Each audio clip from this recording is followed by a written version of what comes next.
Hello दोस्तों, नमस्कार। स्वागत है आपका अपने प्लेटफॉर्म टीचिंग एक्शन में।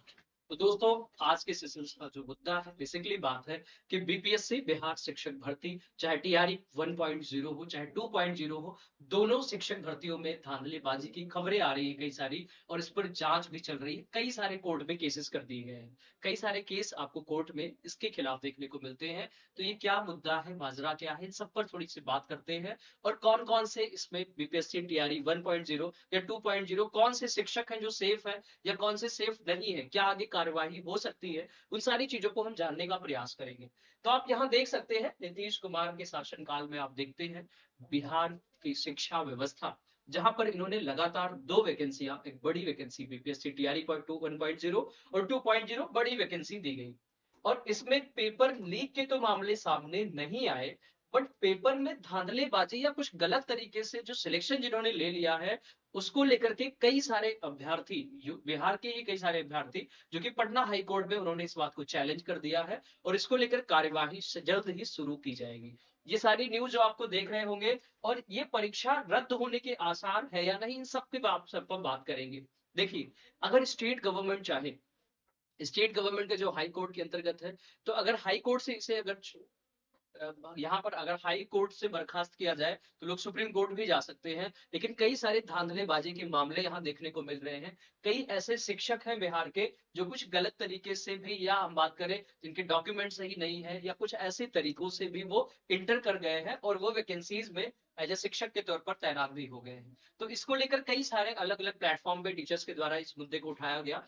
और फिर मेरे द्वारा भी प्रयास किया गया कि मैं इस बात पर आपसे चर्चा कर पाऊं और बात करूं यहाँ पर। आप लोगों को क्या लगता है, क्या सही में बीपीएससी टीआरई 1.0 2.0 की जो वैकेंसी है, जो भर्ती है, वो कितनी पारदर्शी तरीके से हुई है? अगर आपको लगता है कि वैकेंसी बड़ी अच्छे से पारदर्शी तरीके से हुई है तो कमेंट करिए। अगर आपको लगता है कि कुछ धांधलेबाजी हुई है, कुछ ऐसी मुद्दे देखने को मिले हैं, तो भी आप हमें कमेंट्स करके बता सकते हैं। ठीक है, तो ये जो मुद्दे यहाँ पर निकल के आ रहे हैं, उसके अंतर्गत आप ये देखते हैं कि बीपीएससी टीआरई 1.0 और 2.0 के अंतर्गत भर्ती मामले को लेकर के कई सारी चीजें कश्मकश चल रही है। अभी पटना हाई कोर्ट के द्वारा इस पर फाइनल जो फैसला है, वो अभी कुछ खास फैसला देखने को नहीं मिला है। लेकिन इस पर जल्द ही आगे कार्यवाही देखने को मिलेगी, या वहां पर और भी चीजें आगे देखने को मिलती है।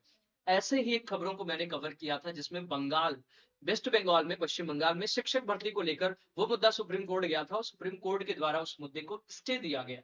ठीक है, तो ऐसे कई सारी खबरें शिक्षक भर्ती मुद्दे को लेकर आती रहती हैं। हम चाहे यूपी में 69,000 शिक्षक भर्ती की बात करें, वो शिक्षक भर्ती आज भी कंप्लीट तरीके से, पूरी तरीके से वो कंप्लीटली नहीं एप्लीकेबल हो पाई।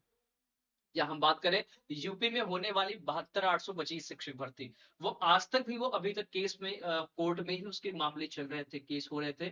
और उसको लेकर अब तक कोई खास कार्यवाही या कंप्लीट वैकेंसी फिल नहीं हुई है। तो ऐसे सिचुएशन को देख करके काफी चीजें ऐसा लगता है कि शिक्षक भर्तियों की हालत इतनी खराब है। सबसे पहले जो अभ्यर्थी है वो कोर्सेज करें, बीएड डीएलएड करते हैं, फिर वो शिक्षक भर्तियों की तैयारी करते हैं, उसके बाद court, high court, supreme court ये करते हैं, फाइनली तब जाके कहीं शिक्षक भर्तियों में फाइनल सिलेक्शन होता है बच्चों का। और ऐसे सिचुएशन में कई सारे वैकेंसी, कई सारे ऐसे फर्जी लोग भी घुस जाते हैं और पूरी व्यवस्था को यहाँ पर प्रभावित करते हैं। तो आप लोगों को इस मुद्दे को लेकर के क्या राय है, क्या आपको लग रहा है? अपनी ओपिनियन, अपनी राय आप कमेंट सेक्शन में हमें जरूर बताइए। और इस पर आप जरूर आगे विचार कर सकते हैं, सोच सकते हैं।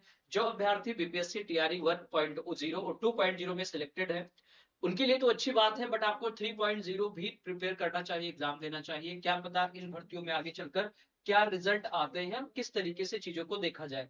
अभी आपने देखा वेस्ट बंगाल में शिक्षक भर्ती को लेकर के इतना बड़ा मुद्दा विवाद जो कि सुप्रीम कोर्ट तक गया, और वो पूरी पूरी भर्ती वहां पर निरस्त करने की बात करी गई है।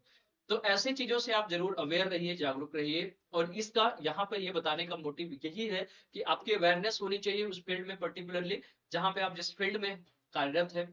और इस तरीके से आपको ये अपडेट कैसी लगी, ये भी हमें कमेंट करिए। और आप सभी हमें कमेंट्स करके जरूर बता सकते हैं इस मुद्दे पर आपकी ओपिनियन क्या है, आपकी राय क्या है। आपके कमेंट्स सबसे बड़े वैल्यूबल है, क्योंकि आप लोग जैसा फील कर रहे हैं कि बिहार में, पटना में, मुजफ्फरपुर में, अगर अलग अलग डिस्ट्रिक्ट से, भागलपुर में, अलग अलग बिहार के क्षेत्रों से आप आते हैं और वहां की व्यवस्था को आप बखूबी तरीके से समझते हैं, जानते हैं कि वहां के चल क्या रहा है, क्या माजरा है, क्या सिचुएशन है, और कितने अभ्यर्थियों ने लगभग पटना हाईकोर्ट में इसको लेकर के रिट दायर किया है, उस मामले को वो हाई कोर्ट गए हैं और हाई कोर्ट में अभी ये चीजें पेंडिंग है, लंबित है। यहाँ पर कोई फाइनल डिसीजन देखने को नहीं मिला, ना अभी तेजी से कार्यवाही की शुरुआत भी हुई है। तो साथियों, आप सबको ये जानकर कैसा लगा, या आपकी ओपिनियन क्या है, आपकी राय क्या है, इसको कमेंट सेक्शन में हमें जरूर बताएं। ठीक है। और इस तरीके से शिक्षक भर्तियों के सभी अपडेट्स के लिए, सभी शिक्षक भर्ती की तैयारी के लिए इस प्लेटफॉर्म से आप जुड़े रहिए। बिहार बीपीएससी टीआरई 3.0 की प्रिपरेशन भी हम आपको करा रहे हैं। जरूर जुड़िए पर डे इवनिंग में 7 PM पर, जहां आपको जीके, जीएस और लैंग्वेज और आपके जो भी सेक्शंस हैं, मैथ्स, रीजनिंग, वो सारी सेक्शंस भी इस प्लेटफॉर्म से करने जाएंगे। तो फ्रेंड्स, मिलते हैं ये नेक्स्ट सेशन में। तब तक के लिए thank you so much to everyone. Thanks for watching the video. Please subscribe the channel and press the bell icon for the notification.